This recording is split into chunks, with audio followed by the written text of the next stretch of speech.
गीता का ज्ञान, हर शंका का समाधान। क्या आप जानते हैं कि भगवान श्री कृष्ण ने खुद को बताया कि वो इस सृष्टि में कहाँ कहाँ विराजमान है। पानी से लेकर पर्वतों में हिमालय तक हर चीज़ में उनकी विशेषता है। आइए आज जाने भगवद गीता के 10वें अध्याय विभूति योग के उन दिव्य रहस्यों को जो हमारे जीवन को एक नई दृष्टि देते हैं। इस अध्याय में अर्जुन ने भगवान श्री कृष्ण से सब लोगों को व्याप्त करने वाली अपनी दिव्य विभूतियों को बताने की प्रार्थना की है। अर्जुन पूछते हैं कि हे योगेश्वर, मैं किस प्रकार किन किन भावों से चिंतन करके आपको जान सकता हूँ। ध्यान देने योग्य ये बात है कि इसके अगले अध्याय विश्व रूप दर्शन योग में अर्जुन भगवान के ज्ञान, ऐश्वर्य, शक्ति, बल, वीर्य और तेज से युक्त अविनाशी स्वरूप को प्रत्यक्ष देखने की प्रार्थना करते हैं। इस अध्याय में भगवान की विभूतियों का कोई अंत नहीं है और जो भी ऐश्वर्य युक्त, कांति युक्त, शक्ति युक्त वस्तु है वह भगवान के तेज के अंश की ही अभिव्यक्ति है। ऐसा सुनकर अर्जुन ने अगले अध्याय विश्व रूप दर्शन योग में भगवान के विराट स्वरूप का दिव्य चक्षु से दर्शन किया। आइए जानते हैं कि भगवान श्री कृष्ण ने किस किस वस्तुओं में गीता के 10वें अध्याय में विभूति योग में अपनी विभूतियों का वर्णन किया है। भगवान श्री कृष्ण कहते हैं कि हे अर्जुन, मेरी विभूतियाँ अनंत हैं, लेकिन मैं तुम्हें मुख्य रूपों में समझाता हूँ। मैं समस्त ज्ञान का मूल हूँ। प्रकृति के पंच तत्वों में जल में स्वाद, अग्नि में ज्वाला, पृथ्वी में सुगंध और वायु में जीवन शक्ति हूँ। मैं ज्योतिषों में सूर्य और नक्षत्रों का अधिपति चंद्रमा हूँ।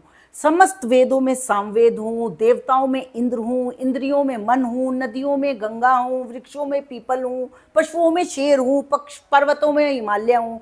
जीवों में चेतना हूँ। सब ऋषियों में मैं नारद हूँ। पक्षियों में गरुड़ हूँ। सर्पों में शेषनाग हूँ। जलचरों में मगरमच्छ हूँ। यज्ञों में जप यज्ञ हूँ। युद्ध में मैं विजय हूँ। ऋतुओं में वसंत ऋतु हूँ। शस्त्रधारियों में राम हूँ। अदिति के 12 पुत्रों में से मैं विष्णु हूँ। 11 रुद्रों में मैं शंकर हूँ। यक्ष और राक्षसों में धन का स्वामी कुबेर हूँ। मैं 8 वसुओं में अग्नि हूँ। शिखर वाले पर्वतों में सुमेरु पर्वत हूँ। पुरोहितों में देवताओं का गुरु बृहस्पति हूँ। सेनापतियों में शंकर पुत्र कार्तिकेय हूँ। जलाशयों में समुद्र हूँ।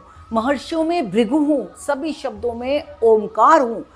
गंधर्वों में चित्ररथ हूँ। सिद्धों में कपिल मुनि हूँ। घोड़ों में समुद्र मंथन में अमृत के साथ उत्पन्न उच्चैश्रवा नामक घोड़ा हूँ।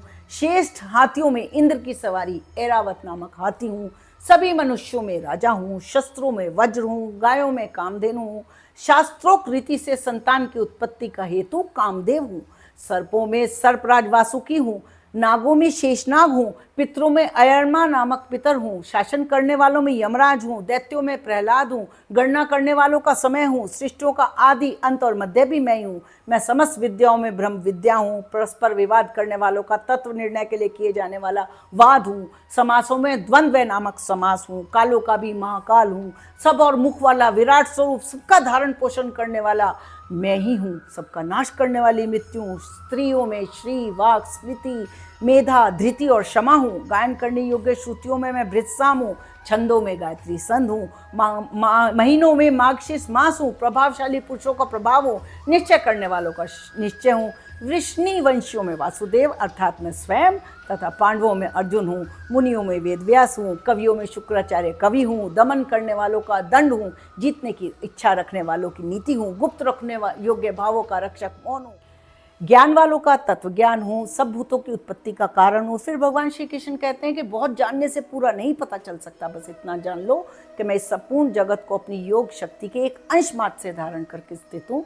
इसलिए रामायण में तुलसीदास जी कहते हैं, सोई जानहि जेहि देहु जनाई। आप जिसके ऊपर कृपा करके दिव्य ज्ञान देते हैं वही आपको ज्ञान जान सकता है। लाइक, सब्सक्राइब और फॉलो करें। जय श्री कृष्ण।